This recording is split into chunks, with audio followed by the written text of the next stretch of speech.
2026년부터 우리 일상에 영향을 주는 여러 제도들이 달라집니다. 생활비, 근무 환경, 복지 정책까지 폭넓게 바뀌는 만큼 미리 알아두면 실제로 도움이 되는 내용들만 정리해 보겠습니다.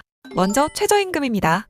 2026년 최저임금은 시간당 1,320원으로 결정됐습니다. 주 40시간 근무 기준으로 계산하면 월급은 약 216만 원 수준입니다. 최저임금 인상에 따라 퇴직 후 받게 되는 실업급여도 함께 조정됩니다. 실업급여 하루 상한액은 68,100원으로 올라 실직 기간의 생활 부담이 이전보다 다소 완화될 전망입니다. 다음은 근무 형태 변화입니다. 2026년부터 일부 공공기관과 기업을 중심으로 주 4.5일 근무제가 시범 도입됩니다. 기존 주 5일 근무를 유지하면서 근무 시간을 분산하거나 금요일 오후를 비우는 방식이 주를 이룹니다. 전면 시행은 아니지만 근무 문화가 점진적으로 변화하는 흐름으로 볼 수 있습니다. 공휴일도 확인해 볼 필요가 있습니다. 2026년 공휴일은 총 70일, 주말까지 포함하면 118일입니다. 3일절과 부처님 오신 날이 일요일과 겹치면서 대체 공휴일이 적용되고 4일 이상 쉴 수 있는 연휴가 8번 발생합니다. 설 연휴는 주말과 이어져 최대 5일 연속 휴무가 가능합니다. 또 국회에서는 제헌절을 다시 법정 공휴일로 지정하는 방안도 논의 중입니다. 통과될 경우 휴일은 추가로 늘어날 수 있습니다. 주거비 부담 완화 정책도 달라집니다.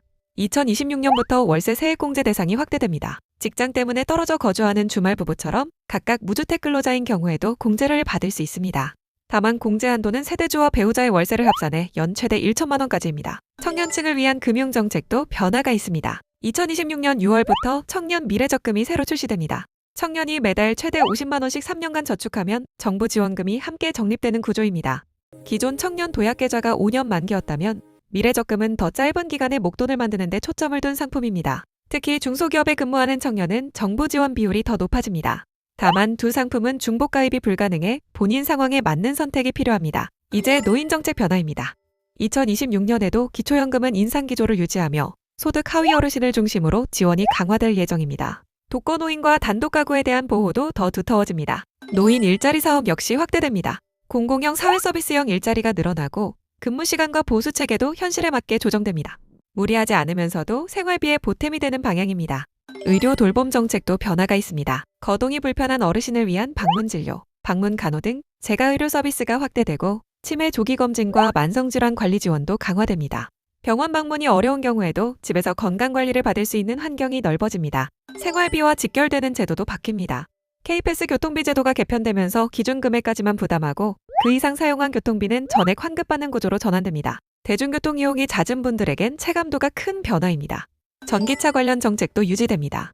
전기차 보조금은 평균 300만 원 수준을 유지하면서 지원 대상과 물량은 확대될 예정입니다. 전기차 구매를 고려 중인 경우 2026년 정책을 함께 살펴볼 필요가 있습니다. 마지막으로 꼭 알아둬야 할 제도 변화입니다. 2026년 1월 22일부터 AI 기본법이 본격 시행됩니다. AI로 생성한 영상과 음성에는 표시 의무가 생기고 사업자의 책임도 강화됩니다. 또 개인 통관 고유 보호는 이제 1년에 한 번 반드시 갱신해야 합니다. 기존 번호를 사용 중이라면 2027년 생일 기준으로 만료되니 사전에 확인이 필요합니다. 2026년은 생활노동 복지 전반에서 적지 않은 변화가 예정돼 있습니다. 미리 알고 준비하면 그만큼 부담을 줄일 수 있습니다. 도움이 되셨다면 좋아요와 구독으로 함께해 주세요.